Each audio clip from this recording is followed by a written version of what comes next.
My car wasn't working, so I tried to figure out why. Then, I got a message from my credit card company saying that I had an outstanding balance, and if I didn't pay it soon, my card would stay blocked. I remembered that my credit card payments are set up to pay automatically from my bank account. Confused, I checked my bank account and saw my balance was at zero, which didn't make sense because I should have had plenty of money there.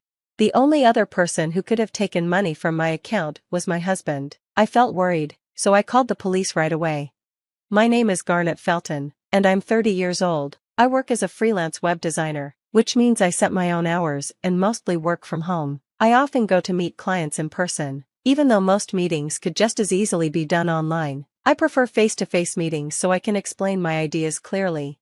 When deadlines are near, I sometimes work long hours without much sleep. My husband, Thomas, has been a big support, which helps me keep up with this demanding work. Thomas and I got married a year ago. We met a few years back when he represented a company I was working with on a project. We dated for a year and a half, got married, and he moved into my apartment. But there is a problem in my life. Thomas's parents have a habit of overspending and are often short on money. Thomas and I split our living costs, but since I earn more, I usually cover the monthly expenses, and Thomas pays me back half of it at the beginning of the next month. However, when I asked Thomas to pay his half this month, he hesitated and said, "Money is tight this month. Can I pay you after my next paycheck?" I was surprised. I was only asking him to cover half the expenses. He told me he had no money left until his next payday, which seemed strange since he'd just been paid 10 days ago. I asked him what was going on, and he explained that he'd been helping his parents financially. His vague response frustrated me, so I pushed him to explain more clearly. "Why can't you pay? And what's going on with your parents?" I asked. "Nothing, I just helped my mom and dad out with some money," he replied. Thomas's parents both work. His dad has a full-time job, and his mom works part-time. I didn't understand why they needed financial help, so I asked the question that had been bothering me. "Why do your parents need financial help if they're both working? They didn't need this before," I asked. Thomas replied, "I've been sending them money regularly, but this month, they asked me to send more." "Did you actually agree to send them more?" I asked, surprised. "Yes, I did. What's the problem? If my parents need help, it's only natural for me to support them," he said. "Fine, just make sure to pay me back when you get your paycheck at the end of the month," I said. Thomas can be quite stubborn when he's made up his mind, and he rarely apologizes. I knew pushing him more wouldn't make a difference, so I decided to wait until payday. But ever since that conversation, he started finding excuses not to contribute to our household expenses, and if he did pay, it was only about a third of his share. It's now been almost 6 months since he stopped paying his half, and I'm getting frustrated. I've been paying for everything, and on top of that, I do all the household chores. Thinking about it made me feel foolish and empty. One night, he came home late, looking a bit tipsy. I couldn't hold back and raised my voice. "Hey, if you're going to be out drinking, couldn't you have called? I made dinner and waited for you." "Sorry, a colleague invited me out unexpectedly," he said. "Fine, but you could at least send me a message," I replied. "I've asked you before to let me know if you'll be late." "Stop yelling at me as soon as I get home. It feels like I'm not welcome here," he snapped. "What's that supposed to mean? I'm the one who's covering all the bills and making dinner, and I get no consideration in return." His expression turned cold. "I can have a drink every once in a while. I work hard every day." "So do I said. "I handle all the household chores, too, and if you can't help with expenses, then maybe we shouldn't be sending so much to your parents." "Why are you bringing that up? My parents are my business, not yours," he said sharply. "What about us, Thomas? Aren't we a family, too? I'm your wife, living with you here, and I'm taking care of everything," I said, hurt.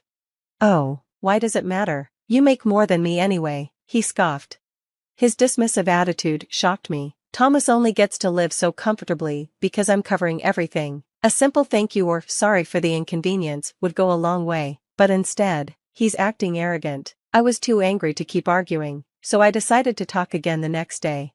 The next evening, as I was making dinner and waiting for him to come home, I heard the front door open. "Welcome home," I called from the kitchen.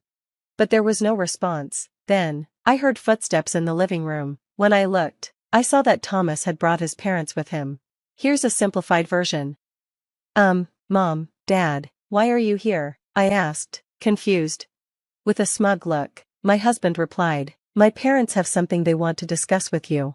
"Discuss with me? About what?" I said, still puzzled. Encouraged by my husband, my father-in-law looked at me apologetically and said, "Sorry for dropping by unexpectedly. We wanted to talk about the money Thomas has been sending us." "What?" I said, caught off guard. Then my mother-in-law, who had been silent, spoke up. "Garnet, Thomas has been sending us money every month out of care for us. It's unfair for you to be so hard on him." "What are you talking about?" I asked, feeling both hurt and confused. "All I want is for Thomas to pay his share of our living expenses." She sighed and said, "Garnet, we're your in-laws, right? If your own family was struggling, wouldn't you want to help? Your father-in-law and I have been short on money lately, so we expect Thomas to keep sending us financial support. That means you should cover all the expenses for the two of you." I was shocked. They seemed to think it was completely normal for me to pay for everything. Finally, I couldn't hold back and said, "Enough. How is it fair for me to handle all the household chores and pay for everything too? Isn't that what married couples do? Married couples support each other, don't they?" my mother-in-law said, as if I were being unreasonable. My husband just laughed, entertained by his mother's words. No matter what I said, none of them would listen, and they only left after 9 p.m. that night. After they were gone, my husband handed me a set of signed divorce papers. Shocked, I asked, "What is this?" He looked down at me and said, "It's exactly what it looks like. If you keep defying me, I'll divorce you." "Are you serious?" I asked, barely believing what I was hearing. "Of course, if you don't want a divorce, just do as I say. Your role is to follow, not to lead." I wanted to stand up for myself, but I felt drained. Maybe there was no point in talking to Thomas anymore. Maybe I should consider divorce too. It didn't take me long to decide. The next day, I signed the divorce papers and went to City Hall. The papers were processed, and just like that, our marriage was over. Here's a simplified version. Now that I was single and free, I felt refreshed and ready to start a new chapter. I planned to move out soon and live on my own. To celebrate, I decided to go shopping at the department store. Since I usually work from home and had been covering all the household expenses recently, it had been a while since I bought anything nice for myself. Today, I wanted to treat myself. I headed to the women's clothing section, tried on a few dresses, and decided to buy two, but at the checkout, when I handed over my credit card, the cashier gave me a strange look. I'm sorry, ma'am, but it seems we can't use this card," she said. "What? That can't be," I replied, confused. "We tried a few times, but it just won't process." This surprised me. The last time I used the card was to buy a new tablet for work, and it worked fine then. Why wasn't it working now? Feeling anxious, I rushed home and called the credit card company. After explaining the situation, the operator gave me shocking news. "We need you to pay the outstanding balance immediately, or your card will be unusable," she said. "Outstanding balance? What balance?" I asked, confused. "Yes, as of last month, we couldn't deduct the payment from your bank account." "That's impossible," I said. "Please check my bank account balance." Here's a simplified version. Now that I was single and free, I felt refreshed and ready to start a new chapter. I planned to move out soon and live on my own. To celebrate, I decided to go shopping at the department store. Since I usually work from home and had been covering all the household expenses recently, it had been a while since I bought anything nice for myself. Today, I wanted to treat myself. I headed to the women's clothing section, tried on a few dresses, and decided to buy two, but at the checkout, when I handed over my credit card, the cashier gave me a strange look. I'm sorry, ma'am, but it seems we can't use this card," she said. "What? That can't be," I replied, confused. "We tried a few times, but it just won't process." This surprised me. The last time I used the card was to buy a new tablet for work, and it worked fine then. Why wasn't it working now? Feeling anxious, I rushed home and called the credit card company. After explaining the situation, the operator gave me shocking news. "We need you to pay the outstanding balance immediately, or your card will be unusable," she said. "Outstanding balance? What balance?" I asked, confused. "Yes, as of last month, we couldn't deduct the payment from your bank account." "That's impossible," I said. "Please check my bank account balance." When he finished explaining, he looked at me smugly and said, "You shouldn't be complaining. They're your family too now. Think of it as taking care of them. Stop fussing over a mere $5 million.